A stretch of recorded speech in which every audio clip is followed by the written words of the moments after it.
Depuis des années, il martèle son message. Les crises économiques sont rarement systémiques. Elles ont le plus souvent des origines criminelles. 2008 a confirmé son analyse. Aujourd'hui, Jean-François Guéraud précise sa pensée avec un livre qui a pour titre L'art de la guerre financière. Jean-François Guéraud est notre invité. Bonsoir, merci d'être avec nous. Ce livre est publié aux éditions Odile Jacob. Alors, L'art de la guerre, c'est un grand classique de la stratégie militaire, un livre que l'on doit au grand penseur chinois Sun Tzu. Pourquoi avoir convoqué cette œuvre? Je précise que vous avez vous-même, une fois n'est pas coutume dans les essais, vous avez vous-même choisi ce titre. Oui, c'est exact.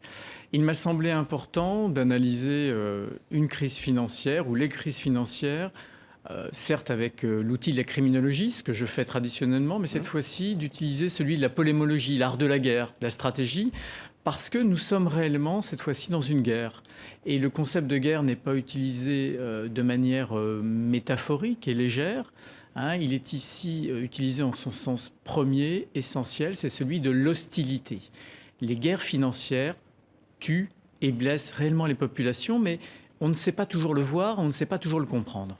Vous évoquez notamment les suicides en Grèce. Alors, dans votre livre, vous reprenez le monde de la finance, là où la plupart des médias l'ont laissé, à savoir la crise de 2008, vous savez, issue des subprimes, les crédits immobiliers à taux variable et à haut risque.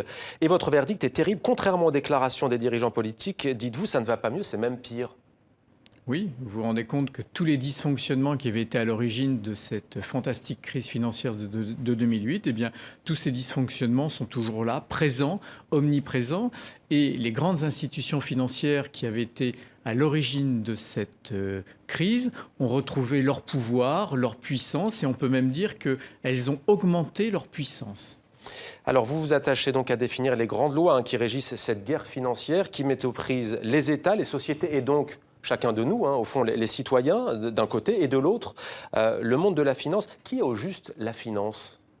Alors, il est vrai que le terme de finance est un terme un petit peu abstrait. En matière militaire, donc en matière de guerre, il faut savoir désigner l'ennemi. Car c'est ça derrière la notion de guerre. Et donc ce sont des institutions financières qui posent problème, pas toutes. Il faut des financiers, il faut des banquiers pour faire tourner l'économie, c'est indispensable. Mais ce qu'il faut savoir désigner précisément, historiquement et géographiquement, ce sont certaines institutions financières et surtout certaines pratiques qui aujourd'hui créent de l'hostilité à l'égard des peuples.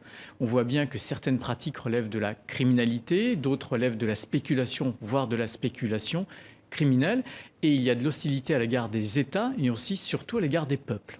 Alors on comprend en vous lisant, Jean-François Guéraud, que le monde financiarisé a besoin d'une zone grise pour fructifier. C'est un point central dans votre décryptage. Expliquez-nous au fond à quoi ça correspond.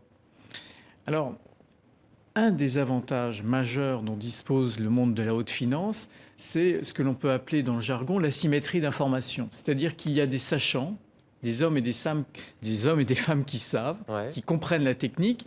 Et puis, il y a face à eux ou face à elles des États et des populations désemparées qui n'ont pas ces connaissances techniques. Et donc, dans ce déséquilibre des informations, peuvent en effet se créer des zones grises qui donnent un avantage dans l'hostilité. Mais vous allez même plus loin, c'est l'opacité, cet entretien du brouillard qui favorise cette guerre financière, en tout cas ses acteurs. Alors il y a une opacité qui naît naturellement de la complexité des techniques financières, mais il y a aussi une technicité qui est entretenue par les spécialistes à travers toute une langue, tout un jargon. Orwell parlerait de novlangue, qui permet en effet de masquer les réalités, de créer du brouillard.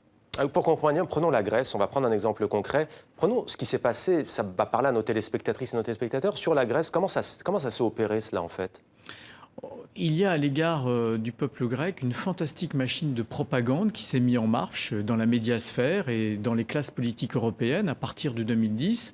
On a voulu nous faire croire, de manière d'ailleurs très xénophobe, que ce peuple grec était paresseux, ne payait pas ses impôts, qu'il était responsable de sa situation financière et donc il était normal de lui faire payer le prix de cette situation financière.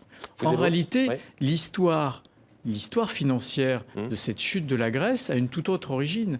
Vous avez à l'origine quoi? Vous avez des banques européennes, parfois grecques, mais surtout des banques européennes, françaises et allemandes à titre principal, qui ont eu des politiques de crédit absolument délirantes dans ce pays, des crédits qu'ils n'auraient jamais dû passé. Et aujourd'hui, eh bien, vous avez un phénomène depuis 2010 de privatisation des profits. Donc ces banques se sont engraissées. Et puis, ça ne va plus. Donc un jour ou l'autre, actuellement, qu'est-ce qu'on fait? On déporte les dettes, hein, on socialise les pertes. Et il a fallu, pour faire accepter aux contribuables européens et surtout au peuple grec cette situation tout à fait anormale, il a fallu entretenir toute cette propagande pour faire croire que le peuple grec était responsable, alors qu'en réalité, les responsabilités sont très partagées. Alors, l'art de la guerre financière, c'est un livre pamphlet, si l'on peut dire, et vous l'assumez totalement.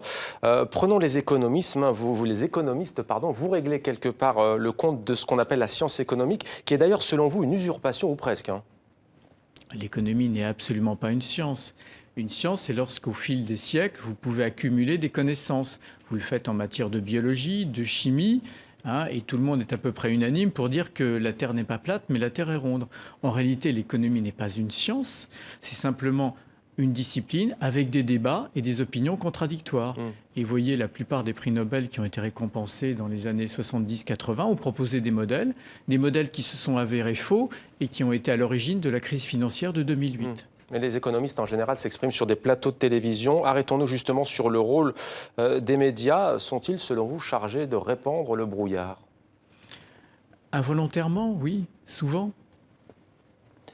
Concrètement, vous vous disiez la guerre, comme toute guerre, tue. Est-ce que vous avez des chiffres qui pourraient nous dire ce qu'ont causé les crises à la fois de 2008 aux États-Unis et plus récemment ce qui s'est passé en Grèce? Alors, il y a quelques jours, la très grande revue britannique The Lancet a expliqué que la crise financière de 2008 avait créé une surmortalité en matière de cancer absolument effrayante. La revue parle de 500 000 morts. En Grèce? Non, globalement, sur la planète, ce qui est déjà considérable.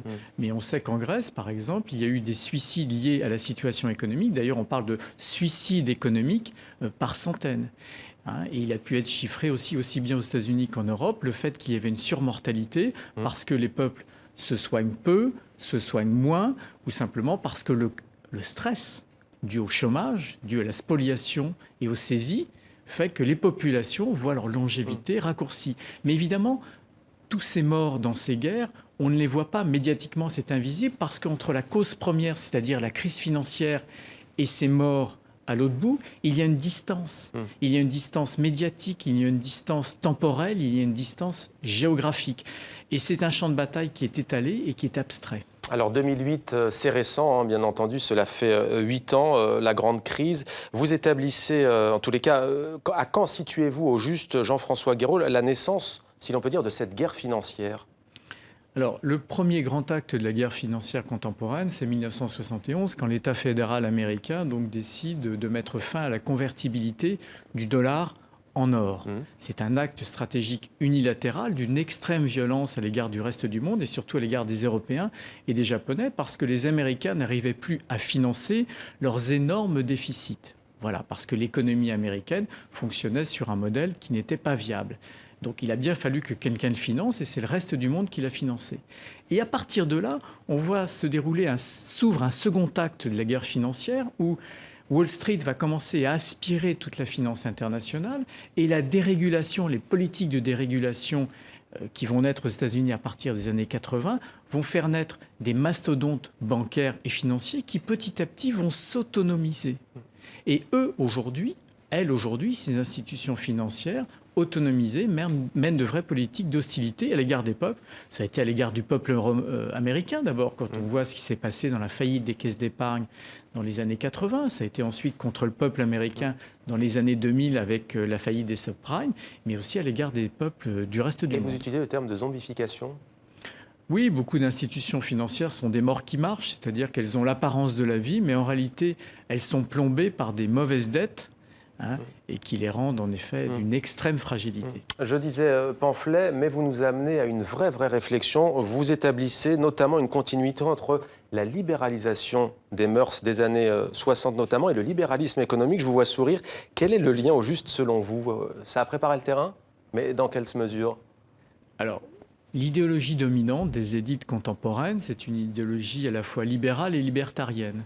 Et en effet, l'idéologie libertarienne qui est née dans les années 60, la contre-culture, mai 68, etc., a été une vaste libération des instincts, des passions. Et c'est ce dont le capitalisme avait besoin, car lorsque vous libérez les instincts, les passions, eh bien, ce sont des champs de consommation nouveaux qui s'ouvrent. Et en effet, le consumérisme et le capitalisme en avaient besoin. Et donc, il y a une très grande continuité historique entre cet esprit libertarien et le capitalisme financiarisé aujourd'hui. Donc, il y a une très grande continuité entre Daniel Cohn-Bendit et puis un jour, le lendemain, d'Alan Greenspan. Il n'a pas fait mai 68. Warren Buffett, milliardaire, a déclaré, il l'a dit à plusieurs reprises, c'est la lutte des classes, ma classe est en train de gagner. Vous dites que c'est une guerre contre les pauvres. Oui, ce qui se passe depuis les années 80 aux États-Unis et en Europe, c'est une vraie guerre contre les classes moyennes et contre les pauvres, parce qu'il y a eu un phénomène de prédation, c'est-à-dire qu'il y a de la valeur ajoutée qui a été prise sur les classes pauvres et les classes moyennes, qui a été transférée vers les élites. C'est ça la dérégulation, c'est ça la mondialisation. Vous prenez par exemple l'exemple de l'Islande à la fin de votre livre, parce que vous terminez en fait par des hypothèses pour contrer cette guerre financière. En quoi est-ce un exemple unique en la matière, l'Islande ? Dans les années 2000, l'Islande s'était transformée en paradis fiscal et bancaire. Et de manière délirante, ce pays qui traditionnellement vivait de la pêche et du tourisme avait décidé de changer de modèle économique. Et puis évidemment, tout ça était une illusion. Et avec la crise financière de 2008, eh bien, les très grandes banques islandaises, les 3 grandes banques qui représentaient 10 fois le PIB du pays, sont tombées du jour au lendemain. Et là, subitement, la classe politique islandaise, main dans la main avec les banquiers et les créanciers étrangers, ont voulu appliquer la doxa habituelle, c'est quoi? Faire payer les contribuables. Donc provoquer une migration des dettes du monde bancaire vers le contribuable. Le peuple islandais a dit non. Il a refusé, et par une insurrection démocratique, pacifique, ils ont manifesté dans la rue, il y a eu des référendums, ils ont dit « nous ne voulons pas de cette mauvaise solution ». Sauf que c'est un pays peu peuplé. Est-ce que ça peut se reproduire à plus grande échelle? Le vrai problème n'est pas la taille du pays. Ouais. La vraie raison, c'est que ce pays avait encore une souveraineté politique et monétaire, puisque ce pays n'était pas ficelé, n'était pas pris dans la camisole européenne. Juste peut-être une dernière question, en 30 secondes. On voyait tout à l'heure réagir, avant de rejoindre sur le plateau, à cette image que l'on a vue dans notre rubrique Vue d'ici, vue d'ailleurs. Emmanuel Macron, ministre de l'économie, face à cet homme qui l'interpelle, qu'est-ce que ça vous inspire ? Je préfère ne pas répondre à la question. Merci beaucoup Jean-François Guéraud d'être venu sur notre plateau. L'art de la guerre financière, édition Odile Jacob, à lire absolument si vous voulez avoir des clés justement sur cette guerre financière de l'ombre. Merci à vous. Merci.